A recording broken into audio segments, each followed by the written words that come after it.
Incoming transmission. The heavens have become a part of man's world. Incoming transmission. Incoming transmission. Tranquility Base, this is Houston. Can we get both of you on the camera for a minute, please? Let me check some email. I think we're going to have All right. Hopefully the rain doesn't pick up because it's raining right now. Maybe if it does, cool. Whatever. Maybe you guys are gonna get some ambient, soothing rain noises in the background. I wasn't going to record one today, but Devin reminded me of one. He just told me that I don't have to. He was just checking. But it's been a while since I've come on here. And honestly, I do not know what the hell I'm going to be talking about.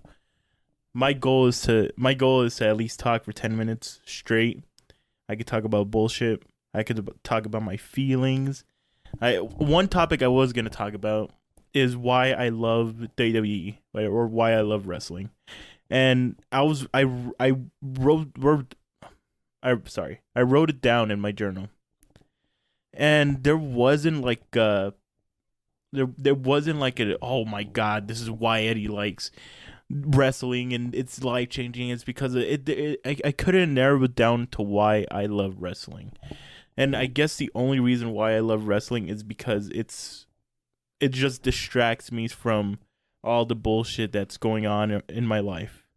And I remember the first match I guess I saw, or I remember the first time I was watching wrestling. It was back in like 2009. My brother, he's like, hey, come watch this thing, and it was Monday Night Raw, and John Cena, Randy Orton were in the middle of the ring talking, and then all of a sudden this cage was lowering from the ceiling, and then they was surrounding the ring, and then Cena and Orton start fighting. They go up to the top of the cell. Keep in mind, the cell's like 15 feet high in the air. And Cena slammed him on top of the cage, and it was awesome. Ever since then, my love for wrestling took over. And then just throughout the years and years and years, I just kept getting more interested. I was watching old matches. I was educating myself with all the wrestlers and the history of it. And then like in high school is when I kind of stopped watching it. I occasionally watched it. I just saw the highlights on YouTube or on Twitter. But in high school I wasn't into it because my brother kept telling me that it was gay, that kids were gonna bully me because I like wrestling. And looking back, he's obviously wrong. No one gives a shit if I was watching wrestling or not. No one gave a shit that even then. Like I will tell people that I'm like, oh yeah, I like WWE, and they're like, oh, okay, cool, whatever. But they never believed me for him. So I don't know why I was listening to him. And then like in senior years when I just completely stopped watching it altogether because it was just getting boring. It was getting too curated for kids that were like 8. It was too childish. So I just dropped altogether. And then in college, fun fact, I went to college and then I dropped out. In college, I picked it back up. It was like my second year of college. I picked it back up just because I was bored and it was on and I was just watching it. And it wasn't hitting the same. I wasn't really interesting. I wasn't interested in it like how I was when I was younger. So then I dropped it again, and then the pandemic hit, and then that's when I started watching it again. But it was too awkward because I was so used to the crowds chanting, yelling, reacting, popping. The crowds are essential to wrestling and any sport. So it was awkward now watching. It was awkward not seeing the crowds, not there, but I was still sort of watching it. And then after the pandemic, I think it was last year, after the pandemic, WWE was coming to town, and I was like, oh fuck, I'm down to go. It's been a while since I seen them. Obviously not the major wrestlers were coming. It was only like the side ones, but there were still some big ones. Drew McIntyre came, Sheamus, Seth Rollins, Matt Riddle. It was still Becky Lynch. It was still like a good amount that I still enjoyed. And I went with one of my friends. I'm not gonna say his name, but I went with one of my friends. And after that night, my love for WWE came back. And ever since then, one Saturday out of every month, I requested to watch the new pay-per-view or premium live event. I would ask for it off. I'll call off. I'll watch it at work. And I don't know why. I think it was because of the atmosphere of actually watching it live and actually soaking it in is why I got back into it. And I lost my train of thought. Wow. Flash forward to today, I still love WWE, and I'm not ashamed of it. I am not ashamed to say I love WWE. I am not ashamed to see two grown men all sweaty hugging each other. I am not ashamed that I enjoy that. I am not ashamed I am not ashamed of saying that. There you go. Man, these mission logs must be annoying for you guys because I stutter a lot. I am sorry. I can't control it. Like you guys are good part. See, I'm sorry. My mind is racing so fast and my mouth can't keep up. Devin says that bullshit, but fuck you, Devin. You don't know what it's like. But yeah, I the reason I still don't know why, like seriously, why I love wrestling. I guess it's just like one of those things that I like. I just grabbed onto. I'm like, I like this. It's gonna stick with me for the rest of my life. So yeah, I still don't know. I'll just say that it's because it distracts me from all the, like I said earlier, it distracts me from all the bullshit. Just like films.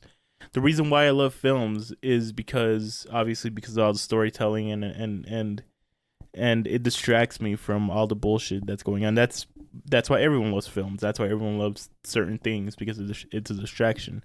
But with films, for me, it's just the reason why I want to be a filmmaker. I guess that's another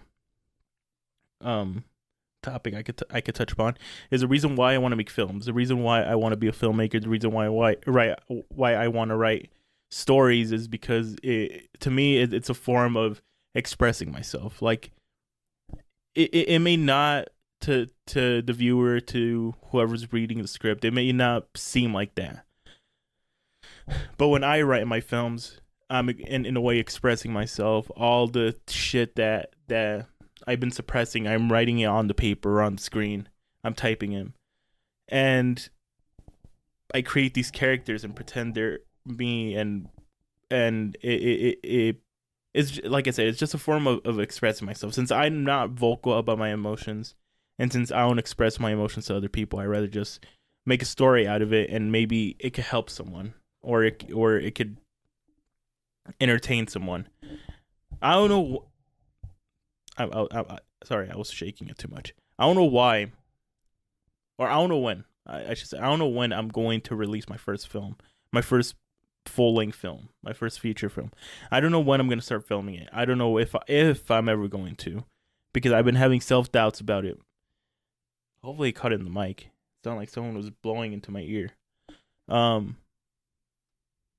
been having self-doubts about making films, but that's another topic. I want to make films for myself, like, so I could feel good about it, and then I could see people's reactions to it. People are not gonna like it. I know that people are gonna have some shitty things to say about it, and then that's fine. To each their own.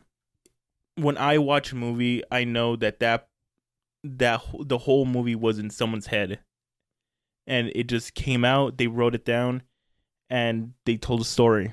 It just, I don't know. When I watch a movie, it's for my own entertainment, and if I really enjoy the movie, then I'll analyze it, I'll study it, and I'll ask myself, why did the director do this? Like, for example, I just watched The Whale, and The Whale, starring Brendan Fraser, was an amazing fucking movie. I highly recommend people watching it.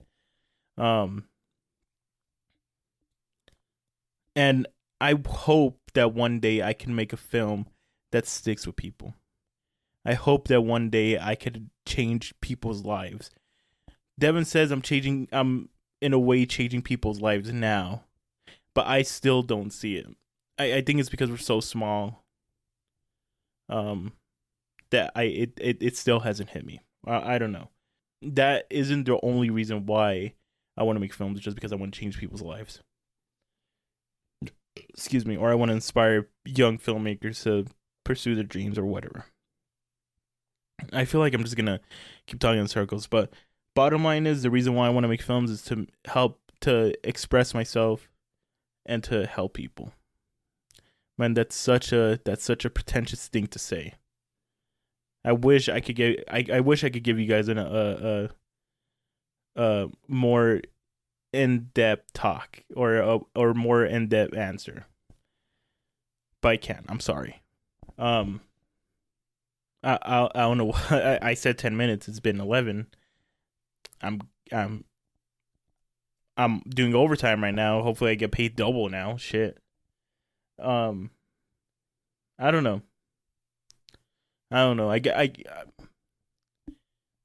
I never say shit in the podcast to, like, at the end of the show when Devin asks me if I want to add anything, but I guess I'll add something to the end of this episode.